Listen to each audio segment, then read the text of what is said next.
Salut tout le monde, aujourd'hui donc nouvelle vidéo d'algèbre linéaire. On considère U et V deux applications linéaires et il faut montrer que l'inclusion des noyaux permet de factoriser donc une des applications linéaires et réciproquement. Donc voilà pour l'énoncé. N'hésite pas à liker si tu penses que la vidéo va t'être utile. Mets sur pause, cherche l'exo par toi-même, je vais donner des indications et puis je vais passer directement à la correction. Allez, donc on est parti pour les indications. La première indication, ça va être qu'il y a un sens facile, donc commencer par ce sens-là. Deuxième indication, pour le sens difficile, il faut raisonner par analyse-synthèse. Troisième indication, dans un premier temps, il faut chercher à obtenir une définition de f sur l'image de u. Quatrième indication, comment définir facilement f ailleurs. Eh bien, la façon de définir f facilement ailleurs, eh bien, il faut considérer un supplémentaire de l'image de u pour définir f sur cet ensemble-là. Allez, donc on est parti pour la correction. On va supposer dans un premier sens le sens facile, c'est-à-dire supposer l'existence donc d'un endomorphisme f tel que on peut factoriser du coup v par f. Donc pourquoi c'est le sens facile? Parce qu'on admet l'existence de cet endomorphisme, donc ça va être simple.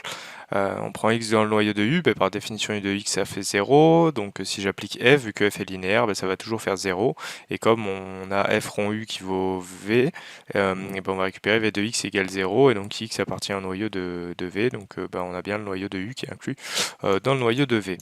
Maintenant pour la partie difficile, ça va être de montrer l'existence de l'endomorphisme qui va bien. On suppose maintenant l'inclusion des noyaux, donc le noyau de u est inclus dans celui de v, et on va chercher à montrer par analyse synthèse qu'il existe un endomorphisme, donc f de lf, tel que v égale f rond u. On commence l'analyse.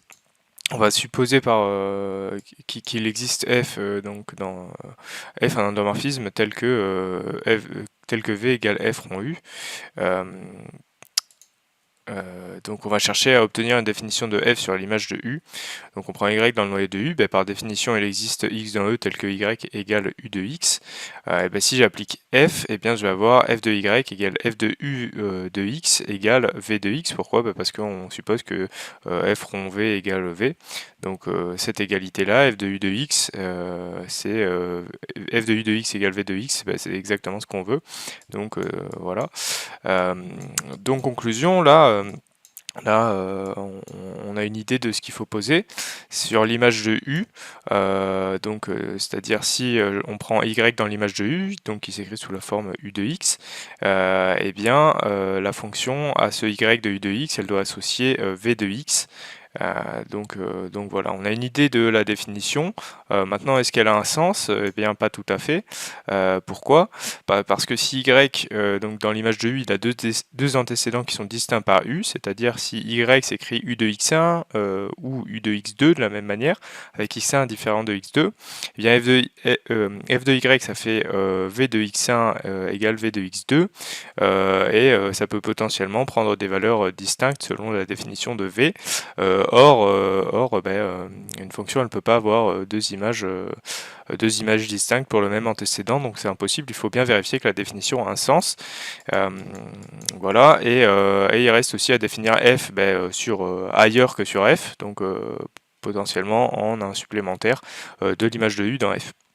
Donc allons-y pour la synthèse, on va poser f égale l'image de u en somme directe avec un supplémentaire, et on pose f, donc notre fonction qui a y de f va associer v de x si y est dans l'image de u avec donc y s'écrit sous la forme u de x. Sinon on prend 0f, de toute manière on s'en fout parce qu'on veut que f rond v fasse u, donc on va pas se prendre la tête en dehors de l'image de u, donc on pose 0f ailleurs. Donc, est-ce que la définition a un sens? Pardon, si on prend y dans l'image de u, qui s'écrit donc y égale u de x1 égale u de x2, eh bien, en fait, la définition, si elle a un sens, eh bien, ça vient de l'hypothèse.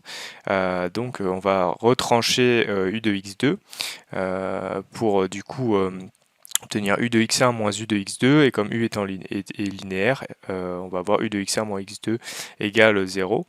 Donc ça veut dire que x1 moins x2 est dans le noyau de u, et donc x1 moins x2 est dans le noyau de v par hypothèse d'inclusion des noyaux.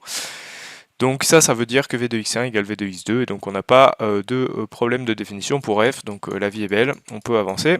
F rond V égale V, F rond U égale V, par construction c'est bon, donc pas de souci. La linéarité, on n'a pas de problème sur S, vu que sur S c'est 0, donc pas de souci. Et sur l'image de U, on va vérifier que c'est bien linéaire. Je prends Y, Y', donc dans l'image de U, lambda dans K. J'écris Y égale U de X, Y' égale U de X'. F du coup de Y plus lambda Y', par définition, on remplace par la définition de Y et Y', ça fait F de U de X plus lambda U de X'. U étant linéaire, eh bien, on peut rentrer tout dans U. Vu qu'on a F rond, donc voilà, c'est ce que je dis, U est linéaire. Vu qu'on a F rond U égale à V, eh bien, on peut transformer F rond U en V. Et V étant elle-même linéaire, eh bien, on peut le casser en V de X plus lambda V de X'. Ce qui montre au final que F de Y plus lambda Y', ça fait F de Y plus lambda f de y', et donc ça montre la linéarité de f, et donc on n'a pas de souci, on a bien montré ce que l'on voulait, et là j'ai mis une implication, mais en vérité on a une équivalence vu que le sens facile a été démontré au-dessus. Voilà, donc c'est fini pour ce bel énoncé. J'espère que tu auras appris des choses sur l'algèbre linéaire, que ça t'aura permis de bien mettre en application ton cours. En tout cas, n'hésite pas à t'abonner, à liker, à mettre la cloche, il y a plein de nouvelles vidéos qui vont arriver, j'espère te retrouver sur l'une d'elles. Salut!